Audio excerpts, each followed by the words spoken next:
Hey guys, আসসালামু আলাইকুম। আপনারা আমাকে দেখতে পাচ্ছেন না হয়তো, কিন্তু আমি আপনাদেরকে এখন আমার গার্ডেনটা দেখাবো। দেখেন আমার পুরো গার্ডেনটা। এই যে আমার আর অ্যালোভেরা গাছ, এই গাছটার নাম মনে নেই। এই যে মানি প্লান্ট,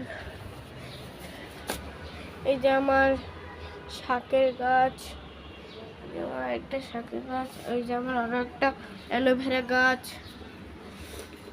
এই যে আমার আরো একটা শাকের গাছ অনেক বড়, আরো একটা শাকের গাছ, আরো একটা তুলসী পাতার গাছ। আর এই যে আমার পুরো গার্ডেনটায় অনেকগুলো গাছ আছে। আপনারা গুনে দেখে বলেন যে আমার ঘরে কয়টি গাছ আছে।